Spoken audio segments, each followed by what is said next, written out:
Hello, good morning. I don't normally support people like Alan Duncan, but I must say I was particularly impressed with the comments that he made in an interview with the Palestinian journalist Ahmed Al-Nock, and he he particularly he was particularly negative about Robert Jenrick. He wasn't particularly positive about Kemi Badenoch. Effectively, he was saying none of the above, which is certainly the impression I get from many people who still have uh, membership of the Conservative Party. And the choice between Jenrick or Badenoch is not a positive is not a positive choice at all. He's described Jenrick as an extremist, and he's warned that his attitude to Israel and Palestine would make him a disaster as a leader for the party. He says, and I'm going to quote explicitly, the man is an extremist. He doesn't believe in any kind of two-state solution, although he says he does. He knows nothing about it. He takes his script entirely from the Conservative Friends of Israel and the Israelis, so he would be a disaster if he were leader of the Conservative Party. That is pretty strong language, and it's it's quite extraordinarily blunt. As for Kemi Badenoch, he says, I haven't a clue what her views are on foreign policy. I simply don't know.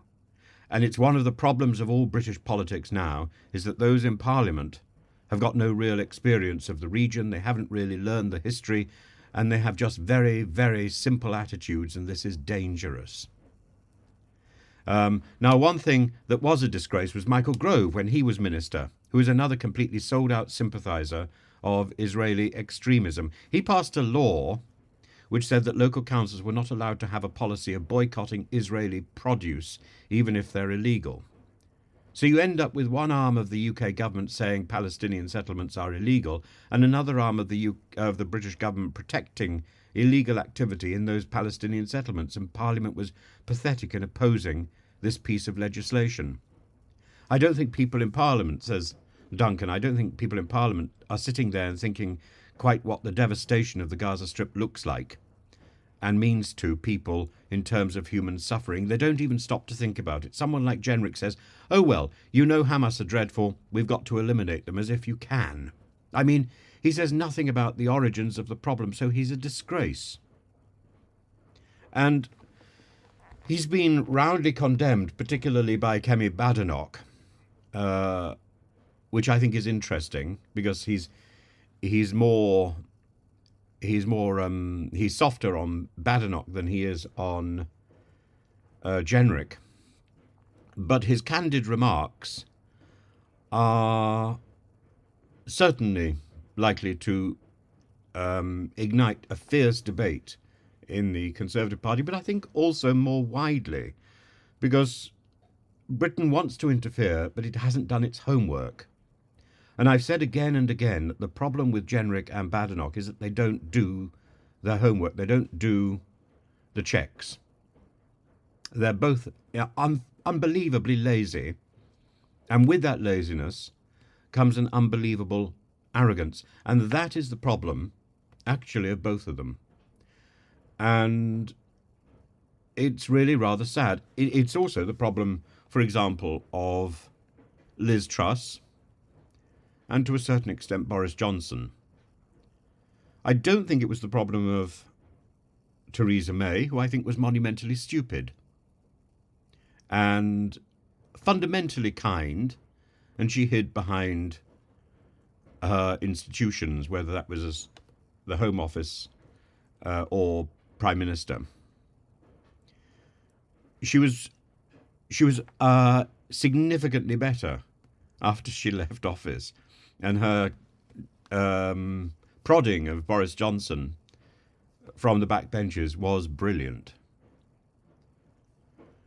Rishi Sunak had significantly more talent, but no political sense at all, and thwarted again and again by people like Gove, who were running rings round him. We need a parliament that is more transparent, more honest, more direct. And these dark arts need to go. And we also need to have people in Parliament who have experience. The idea of electing people whose only experience is of Parliament or helping some other minister is nonsensical. And Kemi Badenoch and Robert Jenrick, they may have fiddled with law and bits and pieces in the past, but not much more than as undergraduates. And they bring that undergraduate brashfulness to their job, thinking that they can bluff their way through a seminar, through a tutorial. They can't. They can't. They are transparent. They haven't done their homework. And they are leading our nation into trouble. The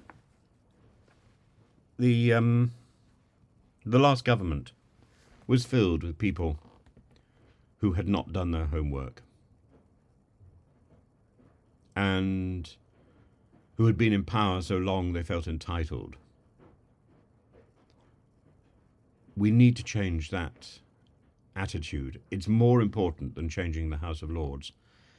The House of Lords, in so many ways, has the opposite problem, that it has so much experience and no outlet. But it still acts as a check on the bumptiousness of the Commons at the moment. As for Rachel Reeve's tax dodge, the only thing I can say about that this morning is, and I've thought about this very carefully, and I note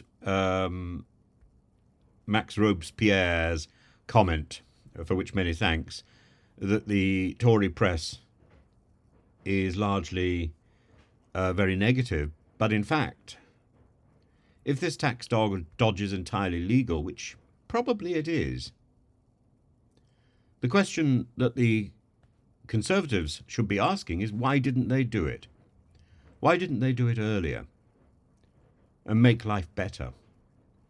Because that would have funded, among other things, the HS2 extension all the way up to Manchester or the north generally.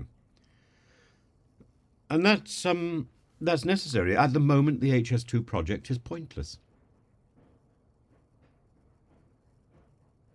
And